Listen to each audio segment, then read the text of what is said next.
معاف کر دے گا، لیکن مشرک کو کبھی معاف نہیں کرے گا۔ ہاں البتہ ایک صورت ہے، وہ یہ کہ مشرک اپنے شرک سے توبہ کرے، اپنے شرک سے باز آ جائے اور توحید کی طرف لوٹ آئے، اور پھر اس کا خاتمہ توحید پر ہو، اس کے بعد اپنی لائف میں کبھی شرک نہ کرے، تو اس کی بخشش کی صورت نکل سکتی ہے۔ ویورز، دوسرا گناہ جو اللہ نے شرک کے بعد بتایا وہ ہے وعقوق الوالدین، والدین کی نافرمانی۔ یہ کبیرہ گناہ ہے۔ والدین کی اطاعت رب کی اطاعت ہے، اور والدین کی نافرمانی اللہ کے غضب کو دعوت دیتی ہے۔ آج کل ہم اکثر اس گناہ کے مرتکب نظر آتے ہیں۔ یاد رکھیں کہ والدین کا نافرمان نہ ہی دنیا میں چین پا سکتا ہے اور نہ ہی آخرت میں سرخرو ہوگا۔ تیسرا کبیرہ گناہ ہے وہ قتل النفس، بے گناہ جان کو، بے گناہ انسان کو قتل کرنا۔ ایک انسان کا قتل پوری انسانیت کا قتل ہے۔ قرآن کریم میں اللہ رب العزت کا فرمان ہے، من احیاہا فکأنما احیا الناس جمیعا، ومن احیاہا، جس نے ایک انسان کو زندگی دی گویا اس نے انسانیت کو زندگی دی۔ ویورز، کسی بھی انسان کا قتل کسی حال میں جائز نہیں۔ صرف 3 صورتیں ہیں۔ ان صورتوں میں بھی حکومت وقت کی ذمہ داری ہے کہ اگر ان تینوں میں سے کوئی ایک کسی حالت کا مرتکب ہوتا ہے تو وہ اسے قتل کر سکتی ہے، وہ بھی شرط ہے کہ مکمل تحقیق کی جائے، اور اگر جرم ثابت ہو جائے تو ہی اسے قتل کیا جا سکتا ہے۔ وہ پہلی صورت قاتل کی ہے کہ کوئی کسی کا قتل کرتا ہے بے گناہ کا، تو اس صورت میں اگر جرم ثابت ہو جاتا ہے تو قاتل کی سزا قتل ہے۔ دوسری صورت شادی شدہ بدکار کہ اس کی سزا اسلام میں رجم ہے، ٹھیک ہے۔ اور تیسری صورت وہ ہے جس میں اسلام نے اجازت دی ہے قتل کی، وہ ہے مرتد۔ ان تینوں صورتوں میں بھی حکومت تحقیق کرے گی، جرم ثابت ہوگا تو ہی قتل کرے گی۔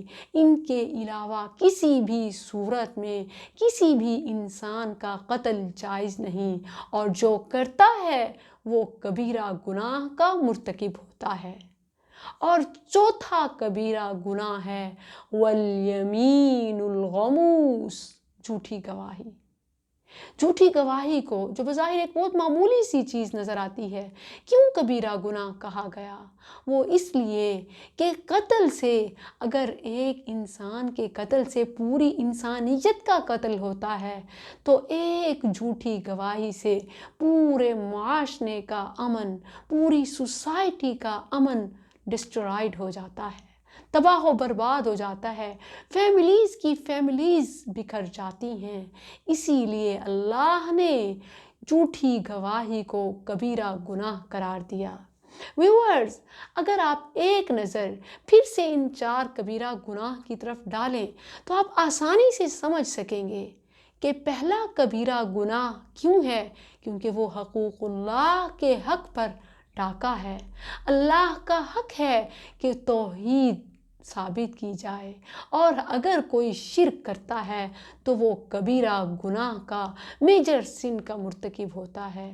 اور حقوق اللہ کے بعد حقوق العباد کا ذکر آیا، اور حقوق العباد میں جس کو ٹاپ لسٹڈ رکھا گیا وہ پیرنٹس ہیں، اور ان کی نافرمانی کو اللہ نے کبیرہ گناہ قرار دیا۔